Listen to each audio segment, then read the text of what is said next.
Well, someone's taking pictures. What are you doing back there? Sam, what are you doing? Recording your message. No, I'm not. Yeah. That's a joke. I hope that's a joke. No, that's not cool. I'm mad. All right, I'm out of the spirit. It's over. Just kidding.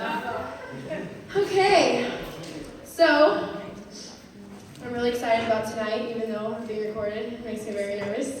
No, it's okay. So we're going to be talking about headlines tonight.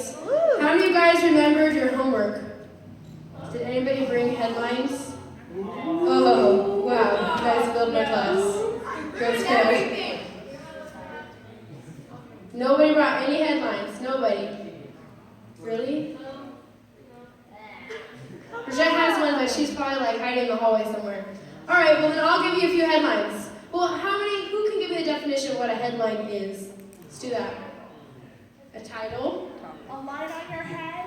A light on your head. Yeah. Okay. What'd you have back there? Like the top story of the day. Top story of the day. Anybody on this side? Hook. Catch your attention? Yeah? Yeah, I agree. What we got? Juicy business. Juicy business. What is that supposed to mean? Wow. Okay. That's awesome. All right, yeah. So headline, it basically is something at the top of like an article or on the news that's supposed to like grab your attention. It's supposed to make you like, oh my gosh, like stop what you're doing and read or listen to whatever that thing is. So a few headlines that I searched, that I found, because I found some crazy headlines, was this one headline from a while back. The headline read, Ebola in the air, a nightmare that could happen. So when you hear that headline, does that like freak you out? Yeah, definitely. The way that they wrote that headline makes you think that like Ebola is like circling around the air, and if you take a breath, you're gonna die instantly, like fall on the ground. So sometimes people use headlines like that to kind of like make us scared, to catch our attention, and that headline, Ebola in the air, definitely like freaks me out. And it makes you literally want to stop what you're doing, like go get your pets, go get your sisters and brothers, go get your parents, and like put masks on them, and like, oh my gosh, Ebola in the air. And that's the power of a headline. And another headline I have is 10 deadly foods you probably have in your kitchen. Yeah. Does that headline make you want to stop and go read whatever that says? Yes. Yeah, because when I read that headline, I actually clicked on it and read what the foods were. And it was pretty amazing. They said like almonds and tomatoes and potatoes, and I was like, oh man, freaked me out. So I have a little, this is kind of going to be like a writing lesson, kind of. It's going to be kind of weird. But first, before I get into that, I'm going to pray. You guys ready to pray? Yeah. Yes. Yeah. All right. Dear God, we just come to you right now, God, and we just ask that you would just move in this place, God. I pray that your presence would just be thick in this place, God, and that you would just speak your words tonight, God, and just open every ear, open every heart, open every mind, just to receive what it is that you have to say to us tonight. In Jesus' name, amen. Amen. So just a little tip about headlines and articles and news. Does anybody read the newspaper or watch the news anyways? No? You have to. Since when? Oh, Steph wants to be a weatherman, so he researches the weather. Yeah, cute. Well, personally, I don't really read the news, or I don't watch the news, I don't really read the newspaper either, because I find it to be very depressing, because it just kind of makes our world seem like it's just going to break and crash, tomorrow. But a little interesting fact about the news is the person that actually writes the article is not the person that writes the headline. Isn't that weird? Yeah. Did you know that? Anybody know that? Yeah. Oh, yeah. Oh, yeah. Rajette, what was your headline? Do you have it? Yes, I do have it.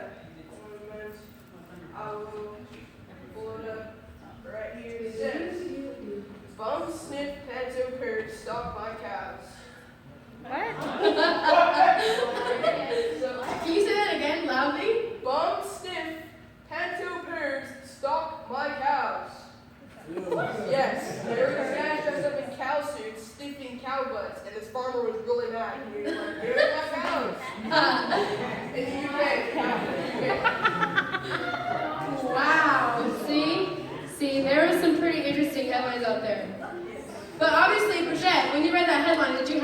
on it to read the story? Yeah, I had to do a lot of research. Okay, that proves my point. All right. So, anyways, the person that writes the article, the person that wrote that article that Bridget read, was not the person that wrote that crazy headline. Because, I mean, the truth is, it could have said, farmer sees men stalking his cows. But no, that's not what it said. It said, bum sniffing, something, I don't even know. Stalks my cows. Yeah, crazy. So, the interesting thing about headlines is that, like I said, the editor is the one that writes the headlines. So we're going to actually jump right into a scripture, and this will kind of all make sense. You guys just kind of got to flow with me. So Psalms 118:24 says, "This is the day the Lord has made. We will rejoice and be glad in it."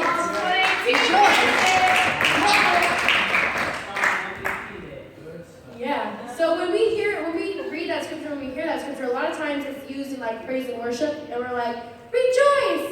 And we're like, come on guys, rejoice! And me as a worship leader, I'm like, everybody rejoice! But the part that sticks out to me about that scripture is this is the day the Lord has made. That means the Lord authored it. Tracking with me? Tracking with me? So the Lord, He has authored our lives. He has all these plans for us. He has all these things going on for us. But sometimes some kind of messy business gets in our stories. Some kind of messy business gets into our lives. And a lot of times we start submitting our story, instead of like submitting it to ourselves or to God, we start submitting our story to the devil, and he becomes our editor. Come on. So a lot of times when we go, yeah, ho hey. When we go through things in life, a lot of times, by us kind of like subjecting our thoughts and subjecting our stories and subjecting those facts and situations, we are letting the devil write our headlines. Yeah, it's pretty crazy. It's deep. So, I want to read Jeremiah 29:11. It says, "For I know the plans I have for you, declares the Lord, plans to prosper you and not to harm you, plans to give you hope and a future." So that again is just talking about how God has plans for us. God has, He set up this destiny for us. He has all these amazing things in store for us. But by us submitting our story to the devil, we begin to believe what he says. If we make a bad decision, all of a sudden we become a bad person. If we sin, all of a sudden we become a sinner, and that's our new headline. You know, some of you guys, we're getting deep, okay? This is basically, don't think about this as a sermon. This is basically, we're just talking, okay? And I just want this to be laid back. We're talking. We are all friends in here, you know? We're all family in this place. So there's some of you guys in here who maybe you messed up, maybe you had sex before marriage. And so now all of a sudden your headline is reading, "She is used goods, he is used goods, he is not worth it, she is not worth it." Are there some of you guys in here who maybe had a father that was addicted to porn, and so now your headline reads, "Son of an addict becomes an addict"? Or maybe some of you in here had parents that were divorced, and so now your headline reads, "It's your fault your parents got divorced." Or maybe there's just some of you in here that are struggling with depression, that are struggling with insecurity, and now your headline reads, "Insecure person, depressed person, not going to amount to anything." So I know you guys must be thinking like, wow, that's really harsh. You just took it way deep right now. But I mean, this is the truth. I mean, I've talked to some of you guys in here personally, and you guys have told me like, "Shay, you know, my life is just a mess, and I don't know what to do. I can't seem to get out of this cycle. It's just a cycle that's repeating and repeating." And the problem with that is you keep submitting your story, you keep submitting the facts of your life, and you're submitting them to the devil instead of taking control and trusting in God and the plans that He has for you. You know, life, we're always going to go through things in life. There's always going to be problems. There's always going to be obstacles. There's always going to be bad situations. You know, maybe it wasn't even your fault that something happened. Maybe you were abused. Maybe your best friend lied to you. Maybe your boyfriend cheated on you. I mean, it could be anything like that. And all of a sudden you go in this downward spiral and you feel like your life is worth nothing. You feel like your life means nothing.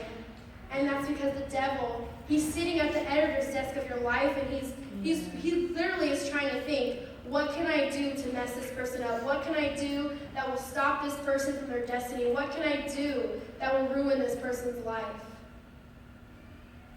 So, to make this all make sense, we're going to look at the story of Joseph. Does anybody know Joseph in here? Yes. Can you kind of give me like a summary of who Joseph was in the Bible? Well, he was just a farm boy, and one thing led to another. Joseph from Genesis. Oh. Joseph, Jacob's son.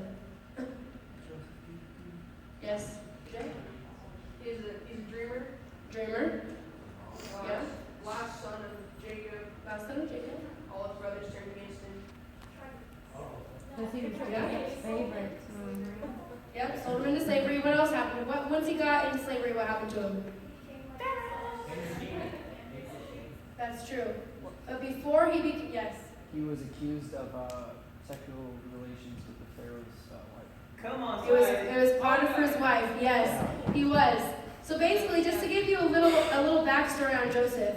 Joseph was this kid. He was actually 17. How many of you guys in here are 17? Okay, cool. So you're not 17. Yeah. So Joseph, he was a 17-year-old. He was a 17-year-old kid. A lot of us can relate. We're within a few years of that. And he had all these dreams. He kept having these dreams of like wheat and things like bowing down to him, and he would go. And he was his dad's favorite because he was born of his dad's true love, Rebecca. So he was the favorite. And the dad gave him like a coat of many colors. And he was having all these dreams. He'd run over to all his brothers and be like, "I had this dream, and you were gonna bow down to me, and na na na."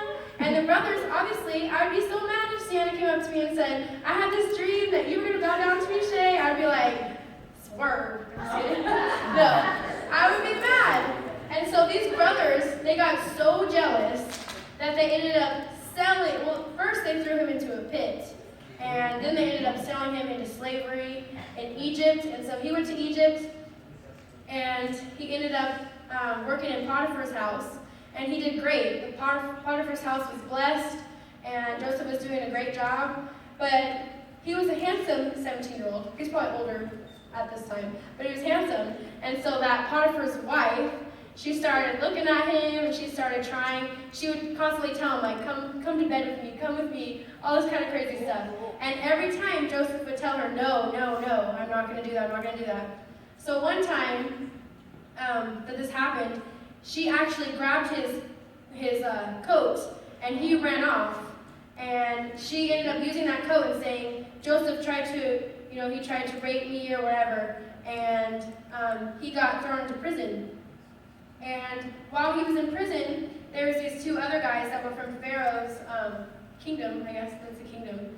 And they came in and they had all these weird dreams, and Joseph was able to interpret their dreams, and his interpretation was right on. And he told them, remember me when you go back to Pharaoh. And when the dreams came true, when they came to pass, the guys didn't remember him. So he was in prison for a while.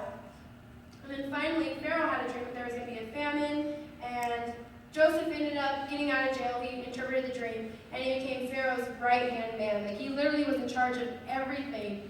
And his whole dream was about there was going to be a famine in the land. So, you guys know what a famine means? Yes. Famine is when you're running out of food, you run out of resources, it's really bad. So, during this famine, Joseph's brothers, they were starving. And so they went to Egypt, and Joseph, he's kind of a funny guy. He was kind of pretend. They didn't recognize him, so they would come to him and ask him for food because he was in charge of everything. And he was kind of doing weird things, like he was like giving them food, but then asking for their little brother to come back, and he was giving them gold, and it was just this whole long story. But anyways, so we're going to read Genesis 45, 4 through 5. This will all make sense to you. So this is after the brothers come back, and Joseph finally reveals who he was, because for the longest time, the brothers didn't even know who he was. They were begging for food. They thought they were going to be killed. They thought they were going to be sold into slavery. They didn't know what was going on. So Joseph finally reveals himself to them and says, Then Joseph said to his brothers, "Come close to me." When they had done so, he said, "I am your brother Joseph, the one you sold into Egypt. And now do not be distressed and do not be angry with yourselves for selling me here, because it was to save lives that God sent me ahead of you. So you're probably thinking, like, what does that mean? So I want to play a little game. How would you headline those two verses? If you can make your own headline, say you're the editor, how would you headline those two verses? Yeah, go ahead and leave them up there. How would you headline them? What's the main story? What would you put that people would want to stop and read? Anybody?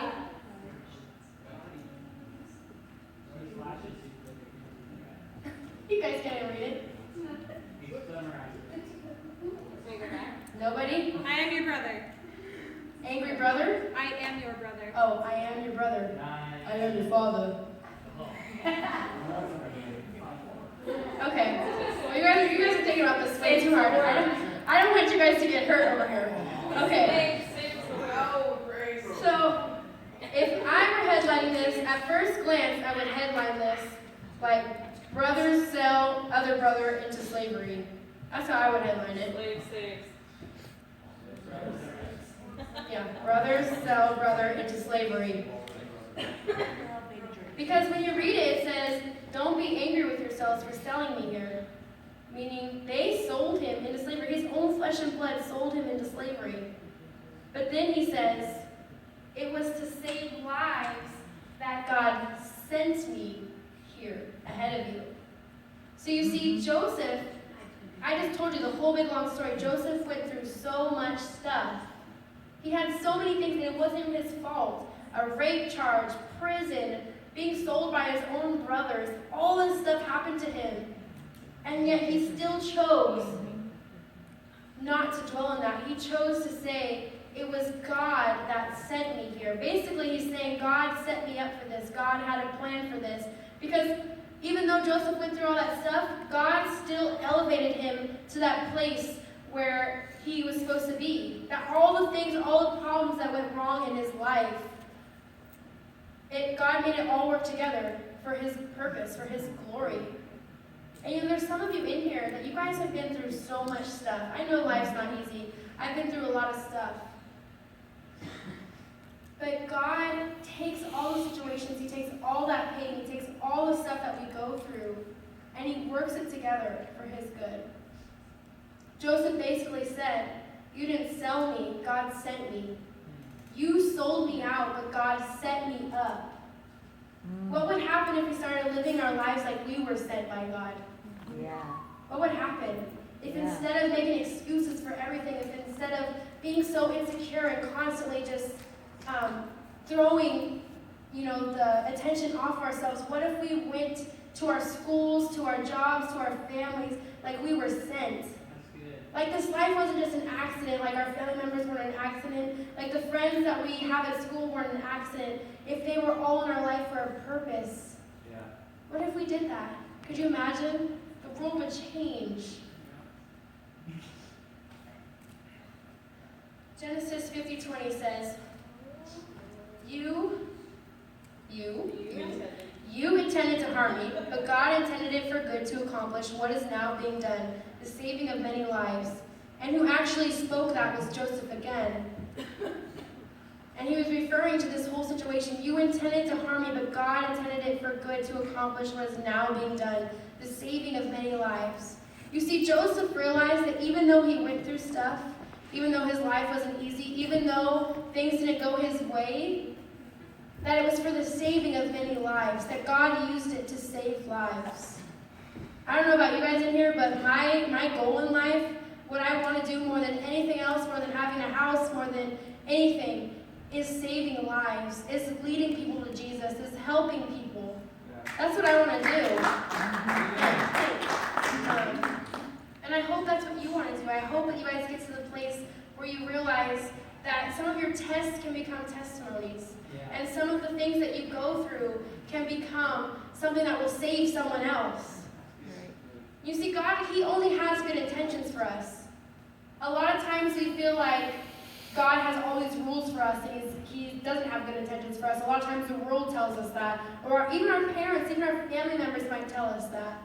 But God has good intentions for us. He takes the pain we feel. He takes the mistakes we make. He takes the things that happen to us, He turns them around into something that can be used for His glory and for our good. It's one thing to have good intentions about your life, and it's another thing to be guarded by God's intentions. We need to guard ourselves with God's intentions because our intentions may fail. We might think we have good intentions, but really we have false motives in our hearts. It's only God's intentions that we need to guard ourselves with. God's intentions turn broken things into beautiful things. With that being said, I want to share a story with you guys. So, this is kind of hard to talk about. It's definitely not fun to talk about. And some of you guys probably know this. But in December, Seb and I, we went through a miscarriage. And that's probably been like one of the hardest things I have ever gone through ever in my whole entire life. And to be honest, you know, I started submitting my story to the enemy. I started submitting my story to the devil. I started believing his headlines. And the headlines that he was writing across that story was things like, perfect pastor's daughter, suffering devastating miscarriage, is God mad at her? Or things like, God must have left her, God must have cursed her, God must not love her. And to be honest, sometimes I believe that. Sometimes I let the enemy get the best of me. Sometimes I couldn't fight against it. But I had to get to the point where I took the pen back from the enemy and I said, you know what? I'm going to hold on to the promises. I'm going to hold on to the words of the Bible. I'm going to hold on to the things that God spoke to me. I'm not going to let the enemy write my headlines. I'm not going to let the enemy have control of my life, have control of my destiny. Because you see, a headline shouldn't be about something in the past. A headline should be about where you're headed. That's why it's called a headline. And you see, a lot of times we get so stuck in our past, we get stuck in the situations that happen to us, that it paralyzes us, it freezes us. We can't go forward, we can't walk, we can't move, we can't follow God because we're stuck in the past, we're stuck in those things that have happened. You know, I realize that God has a plan for me, that God only has good intentions for me, that I might have went through that for a reason, and that God is setting me up for something great. There's some of you in here that you might have gone through something horrible, whether it was, you know, abuse or the loss of a parent or a divorce or sin or whatever it may be. Maybe it's just not feeling like you fit in. Maybe it's not even feeling like you fit in with your own family. I know that there's some heavy stuff in here. I know there's some stuff in here that has been defining your life, that has been headlining your life. And that's why I wanted to bring this message to you, because I want you to know that it's time for you to take back the pen from the enemy and start writing your own headlines according to God's purpose, according to what God says. In my heart, it breaks for you guys. When you guys confide in me, when you guys tell me things, when I meet you guys at the altar, when I talk to you guys in small group, or even just anything that I hear, it breaks my heart. Some of you guys have just gone through it. And you know, I don't have all the answers either. Studying this and reading this message and just going through this has really changed my perspective myself. Because a lot of times a kid will come up to me and say, I'm in this cycle, I'm stuck, I don't know what to do, my life sucks. And I'll be like, oh, okay, well, just pray, just trust God. And that's true. But we also need to take the pen into our own hands and live by what God says and write our own headlines. God is our author, but we need to become our editor. We need to take the authority back. We need to take it back from the enemy. Why would you submit your story to your enemy? Why would you do that? Why would you set yourself up for that? But so often, we all get caught up in it. Romans 8:28 says, and we know that in all things God works for the good of those who love Him, who have been called according to His purpose. Purpose. That's your headline. Purpose is the last word. God takes all those things, all that sin, all that abuse, all that junk, all the situations, all the facts of our life, and He works it together for purpose, for our purpose, for His purpose, for a greater purpose. Yeah. No matter what you go through, God will work it out. You know, that scripture, when I read that scripture, I notice that it says in all things, meaning in all things. That thing that you hate, that thing that you did, that thing that happened to you, all things. Right. All things. Yeah. Oh, maybe not that thing. Or maybe not this thing. Or, oh, I know God can't make any good come out of this. But he can. Yes. God works all things for the good of those that love him, who have been called according to his purpose. Amen. Good. You know, Joseph, when he had that dream at 17, and his brothers were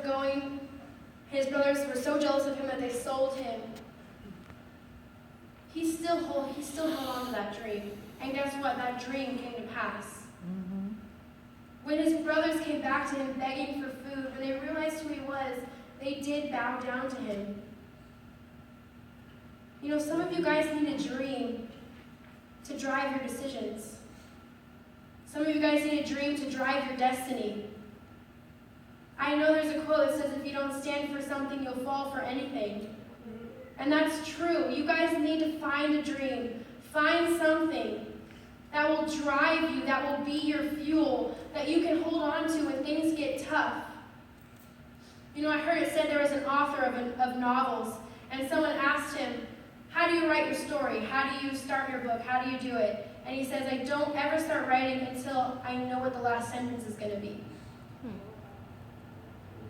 And you know, that's like mind-blowing. Like, this guy writes 1,000-page books, well, not probably 1,000, but hundreds and hundreds of page books. And he doesn't start writing until he knows what the last sentence is.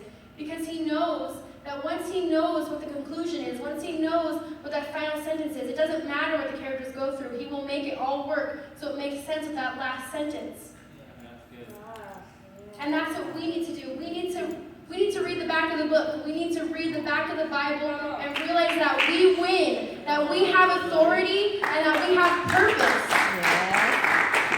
You guys have the keys. You guys have the keys to freedom. You guys have the keys to a great life.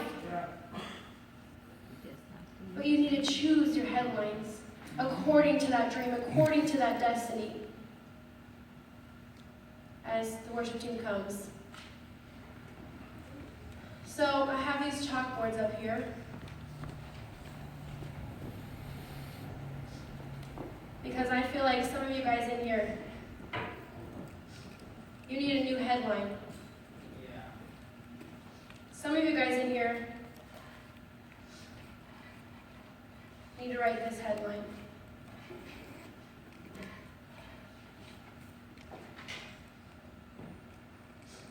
It says, I am loved. Mom. There are some of you guys in here that need to write this headline in your life.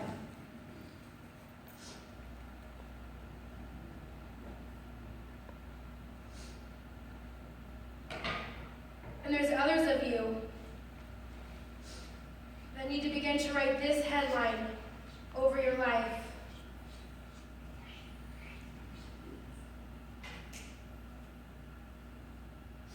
I am called. Yeah. Mom. Because some of you guys in here have been believing the headline of the enemy that you won't ever do anything, that you can't live your dream. Yeah. And you know what? I rebuke that right now because you are called. Amen.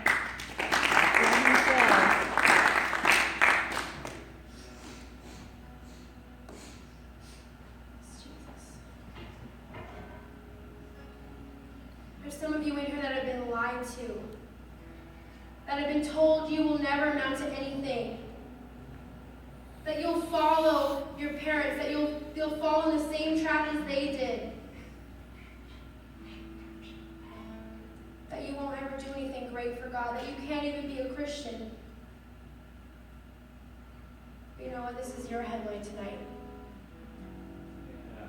This is your headline. This is your headline. Mom.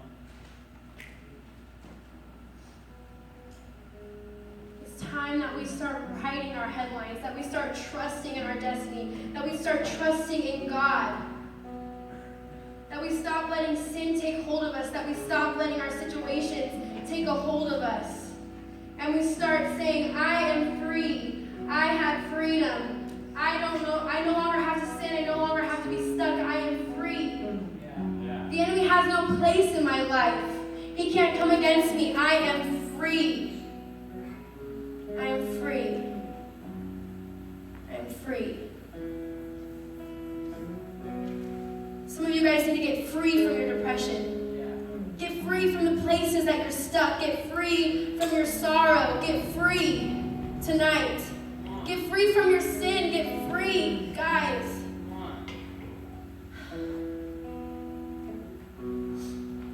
There's some of you in here. Maybe you just feel worthless. Maybe you just feel like no one loves you. Maybe you feel like you won't make it. Maybe you feel like everyone looks down at you.